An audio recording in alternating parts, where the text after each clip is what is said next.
for the 98th Interpol General Assembly.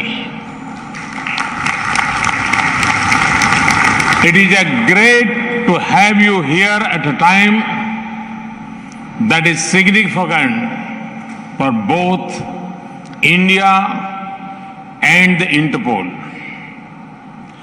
India is celebrating 75 years of independence in 2022. It is a celebration of our people, culture and achievements. It is a time for looking back at where we came from and also for looking ahead at where we want to go. The Interpol is also approaching a historic milestone. In 2023, Interpol will be celebrating 100 years of founding. This is a good time to rejoice and reflect, learn from setbacks, celebrate victories, and then look to the future with hope. Friends, the concept of Interpol finds a connect with various aspects of Indian philosophy. The motto of the Interpol is connecting police for a safer world. Many of you may have heard of the Vedas as one of the world's oldest scriptures. One of the verses in Vedas says, Ano bhadraha kratavo yantu vishwataha. It means, let noble thoughts come from all directions.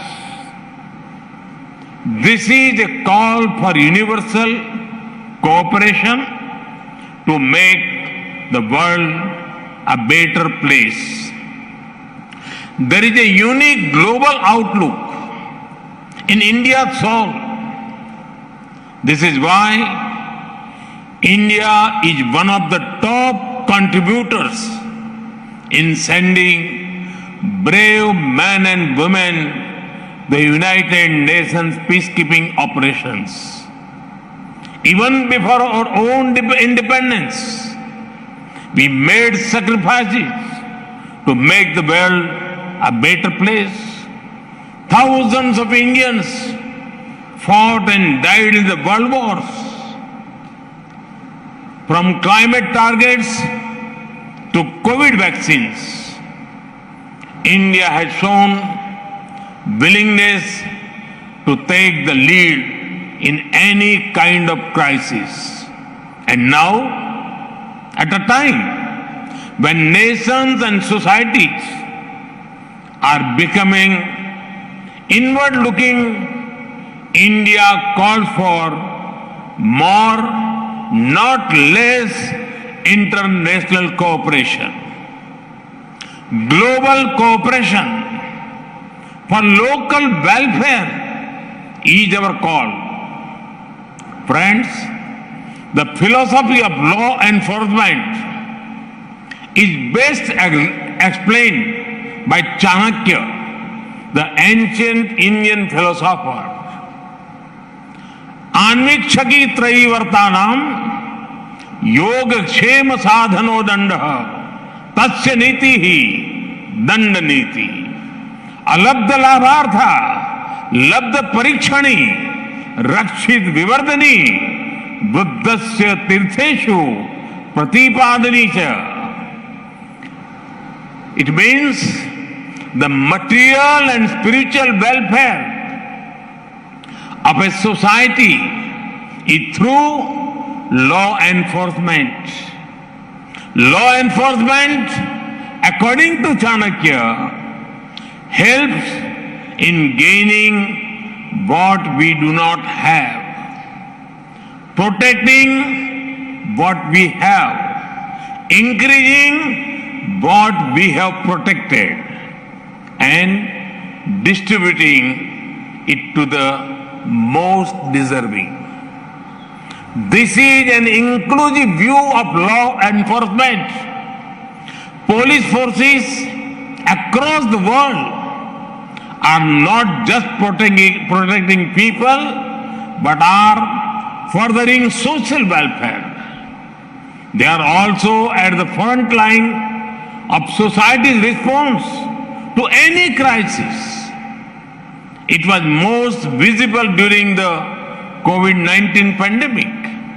Across the world, police personnel put their own lives at risk to help people out. Many of them even made the ultimate sacrifice in service of the people. I pay my respect to them. Even if the world comes to halt, the responsibility of keeping it safe does not go away.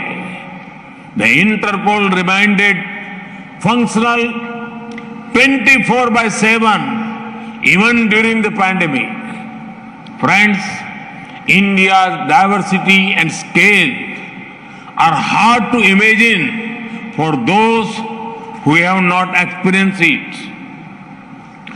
It is home to the highest mountain ranges, one of the driest deserts, some of the thickest forests, and many of the world's most densely populated cities. India packs the future of continents in just one country. For example, India's most populous state, Uttar Pradesh, has a population close to that of Brazil. Our capital, Delhi, has more people than the whole of Sweden.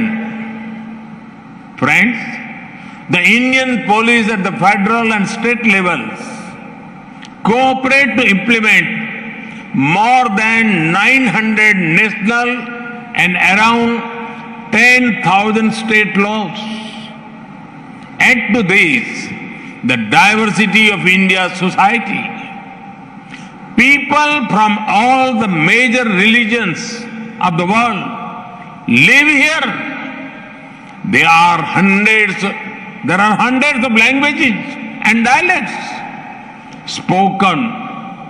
Massive festivals attract millions of devotees. For example, Kumbh Mela, the largest and longest spiritual mass gathering in the world, had 240 million pilgrims. With all this, our police forces work with respecting the diversity and rights of the people promised by the Constitution. They not only protect the people, but also serve our democracy. Take the scale of India's free, fair and massive elections. Elections involve arrangements for around 900 million electorals. This is close to the population of North and South American continents taken together. About 2.3 million police personnel are deployed to help with the elections.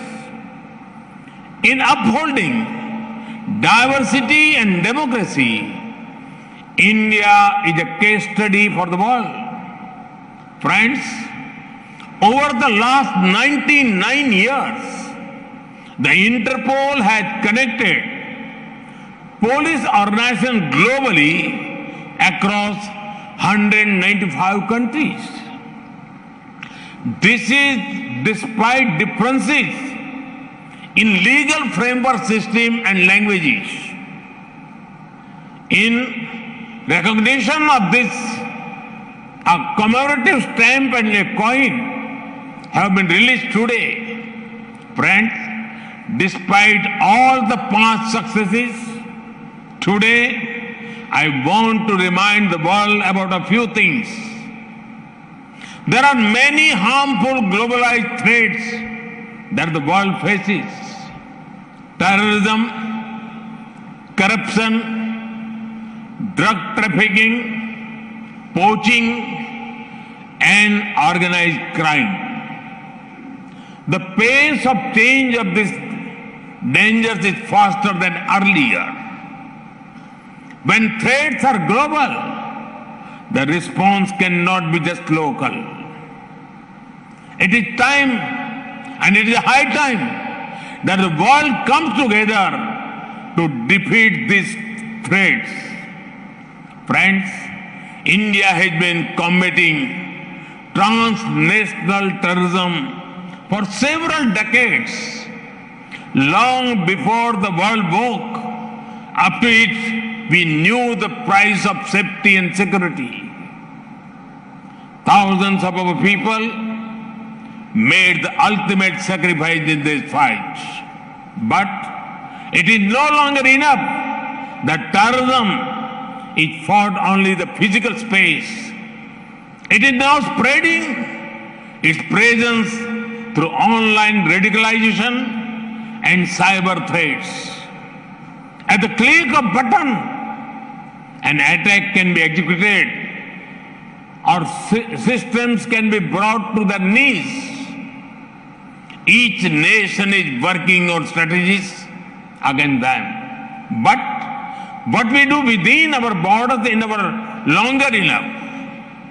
There is need to further develop international strategies.